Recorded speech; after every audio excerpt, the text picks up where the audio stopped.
إن هذا القرآن يهدي للتي هي أقوم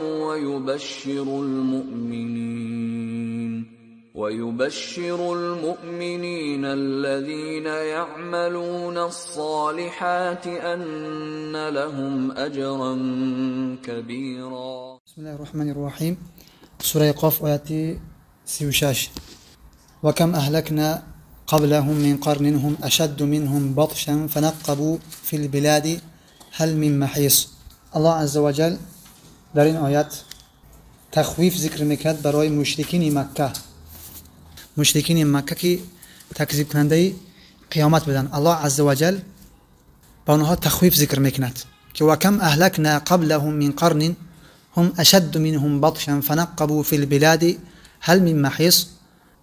و کم اهلکنا و چقدر هلاک کردیم ما قبلهم من قرن، قبل از این مشرکین مکه، من قرن از قرنهای سابقه، از امتهای گذشته، هم اشد منهم بطشا، در حالی که آنها یعنی امتهای سابقه اشد منهم بطشا محکمتر بدن، قویتر بدن، اشد منهم قویتر بدن از آنها، بطشن از لحاظ قوت و قدرت، فی البلاد در شهرها، یا که فنقبوا فی البلاد اونها بنا میکردن قلعه ها و بناهای مرتفع و بلند را در شهرها، یعنی این قدر قوت و توانایی داشتن که الله قوت و توانایی اونها را ذکر میکند. هل من محیص، که آیا برای اونها جای فرار و جای گریز از عذاب الله عز و جل براشان بدک؟ نه هرگز. جواب همین است که براشان هیچ جای فرار از عذاب الله عز و جل نبودک. بله. و کم اهلکنا، و چه قدر هلاک کردیم قبل از همین مشرکین مکه، من قرن از قرنهای سابقه، یا که از امتهای سابقه گذشته، هم اشد منهم، در حالی که همو امتهای سابقه و امتهای گذشته اشد منهم سختتر بدن، منهم از همین مشرکین مکه، بطشن از لحاظ قوت و توانایی و قدرت اونها قوی تر بدن، به مثل قوم فرعون و قوم عاد، قوم ثمود و امثال این امتهای گذشته، چقدر اونها قوی بدن، چقدر قوت داشتن، چقدر توانایی داشتن که توانایی اونها از توانایی مشرکین زمانی رسول اکرم صلی الله علیه و سلم تواناییشون قوی تر بده. الله عز و جل در ادامه آیت باز تفسیری امو قوت اونها را و توانایی اونها را بیان میکند که فنقبوا فی البلاد، که سیر میکردن در شهرها و در بلاد و در زمین، و همچنین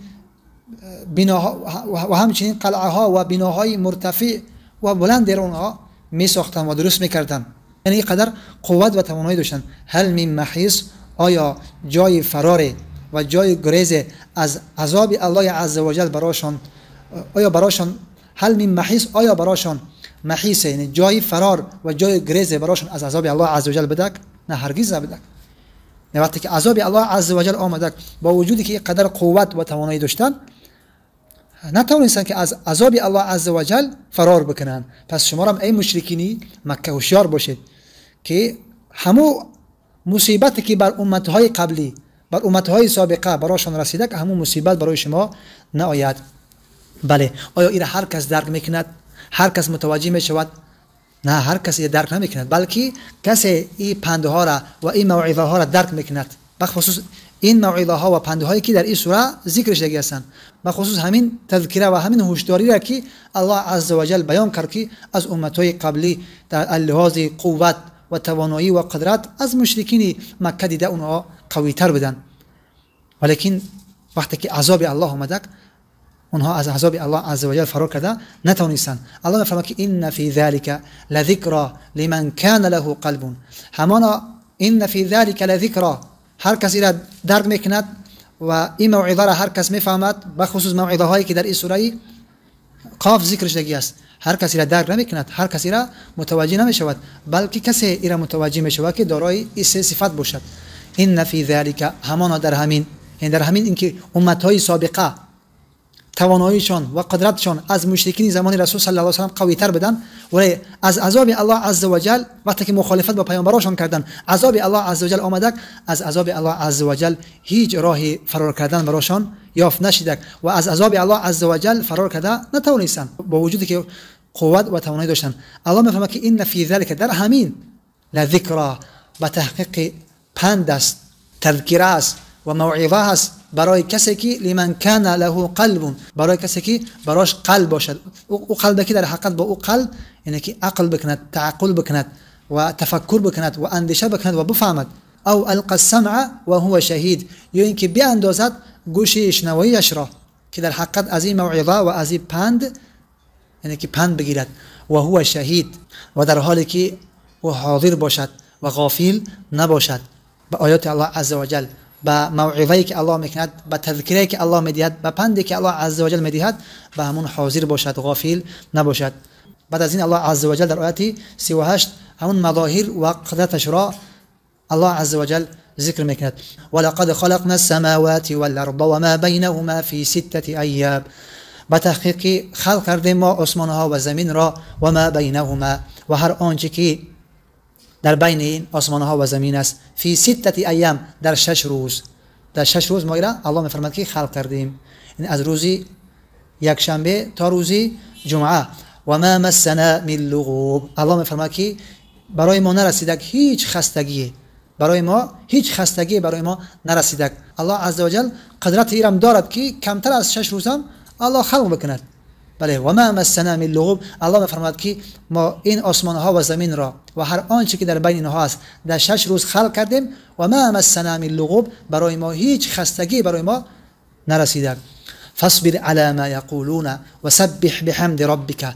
الله عز و جل در آیت 39 رسول صلی الله علیه و سلم را تسلی میدهد به هر آن سخنانی که سبب اذیت و آزاری تو ای پیامبر صلی الله علیه و سلم میشوند، پس ای پیامبر صلی الله علیه و سلم تو صبر داشته باش.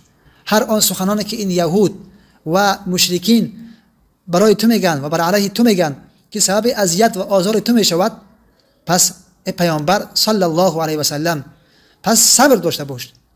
فاصبر علی ما یقولون، پس صبر کن ای پیامبر صلی الله علیه و سلم علی ما یقولون، بر آنچه که مشرکین و یهود و دشمنانت برای تو میگن. زیرا پیامبرانی که قبل از تو بودن اونها هم یعنی که همچنین اذیت و آزارها از طرف قومهاشان میدیدن، ولیکن اونها هم صبر میکردند. و سبح بحمد ربک قبل طلوع الشمس و قبل الغروب، و تسبیح الله عز و جل را بگو. تفسیر دیگر که مفسرین کرده هستند و سبح بحمد ربک یعنی فصلی لربک، برای پروردگارت نماز بخوان قبل از طلوع آفتاب یعنی نمازی صبح را، و قبل الغروب و قبل از غروب آفتاب یعنی نمازی عصر را. و بعضی از علمای دیگر از این آیت دلیل میگیرن که وقت تسبیح گفتن و وقت اذکارها قبل از طلوع آفتاب و قبل از غروب آفتاب است. و من اللیل، و بعضی از شب را فسبحوا، پس نماز بخوان و تسبیح الله عز و جل را بگو. و ادبار السجود، پس تسبیح الله عز و جل بگو از پشت نمازها.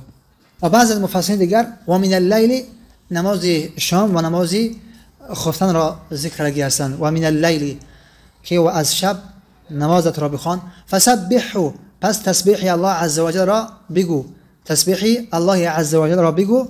و ادبار السجود، از پشت سجود یعنی از پشت نمازهای همون پنجگانه‌ای که میخونه از پشت همون تسبیح الله عز و جل را بگو. و همچنین آیتی داریم که و ادبار السجود یکی و ادبار النجوم. و ادبار السجود که بعضی از مفسرین ذکر میکنن که و ادبار السجود از پشت سجود یعنی از پشت نماز مغرب 2 رکعت نماز بخوان. و ادبار النجوم یعنی بعد از رفتن همون نجوم، از پشت همون رفتن نجوم که 2 رکعت نماز صبح است، همون 2 رکعت نماز را بخوان. چون که بر روایت مادرمون عایشه رضی الله عنها روایت است که پیامبر اکرم صلی الله علیه و سلم خیلی اهتمام می‌ورزیدند به 2 رکعت نمازی پیش از نماز فجر. و حتی رسول اکرم صلی الله علیه و سلم فرمودند که رکعتان الفجر خیر من الدنیا و ما فيها. 2 رکعت نماز فجر بله در که نمازی که پیش از نمازی فجر است، چون که در حدیث ذکر می شود بهتر است از دنیا و آنچه که در دنیا هست. بله پس یک تفسیر این که فسبح و ادبار السجود، تسبیح الله عزوجل را از پشت نمازهای پنجگانه تسبیح الله عزوجل را بگو. و یکی دیگر این که و ادبار السجود مرادش یعنی از پشت نماز مغرب در رکعت نماز سنت را بخوان. واستمع یوم ینادی المنادی من مکان قریب، و گوش بده، واستمع گوش بده در آن روزی که ینادی المنادی ندا میکند منادی ندا کننده، این همون اسرافیل است، یعنی وقتی که سوری دوم را وقتی که میدمد من مکان قریب از مکان قریب، یوم یسمعون الصیحة بالحق در آن روزی که میشنوند همون آواز را به حق، ذلك یوم الخروج آن روز روزی خروج است، آن روز روزی خارج از قبرها است و مردم میروند به حساب و کتاب به محشرگاه.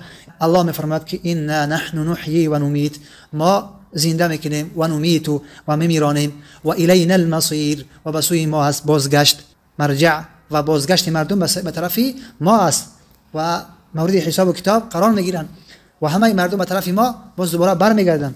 یوم تشقق الارض عنهم سراعا ذلك حشر علینا یسیر، در آن روزی که زمین شگاف میکند، یعنی از خودش مرده ها را بله که سراعا که به صورت سرعت و شتابان از قبرهاشان بلند میشوند و شتابان میآیند به محشرگاه. ذلك حشر علینا یسیر، الله میفرماید که آن روز روزی حشر است که علینا یسیر، حشر مردم بر ما چی است؟ یسیر است. یکی ذلك حشر علینا یسیر، آن روز روزی حشر است، روزی است که مردم به محشرگاه میان برای حساب و کتاب. علینا یسیر بر ما امین بلند کردن مردم و اونها را به محشرگاه بردن برای ما الله میفرماید که یسیر آسان است. بله نحن اعلم بما یقولون، الله میفرماید که ما میدونیم بما یقولون به آنچه که مشرکین و یهود و دشمنان اسلام برای تو میگویند. و ما انت علیهم بجبار، و نیستی تو بر اونها مجبور کننده اونها را به ایمان، یعنی نیستی تو برای اونها مجبور کننده به ایمان که اونها را مجبور بکنی که ایمان قبول بکنن. تو این تسلط نداری و مساعد بر این نیستی، فقط پیامبر هستی که از طرف الله عزوجل هر آنچه که برای تو وحی می شود او را برای دیگران میرسانی. پس چی میگه؟ فذکر بالقرآن من یخاف وعید، پس تذکر بده، پند بده به همین قرآن، من یخاف وعید کسی که میترسد از وعید من، یعنی از وعید من کسی که میترسد امورا موعظه و پند بده، چون کسی که اگر از وعید الله عزوجل نترسد او هیچ وقت پند نمیگیرد. از این خاطر پند کسی میگیرد که او از وعید الله عزوجل میترسد و از عذاب الله عزوجل میترسد و از قیامت از برپاشتن قیامت از اینا میترسد، از وعید الله از عذاب الله عزوجل میترسد. پس تو همون را پند بده، زیرا کسی که اگر از وعید الله عزوجل نترسد او پند براش هیچ فایده نمیکند. و این بدک مختصرا ترجمه مختصری سوره قاف. سبحانك اللهم بحمدك أشهد أن لا إله إلا أنت أستغفرك وأتوب إليك.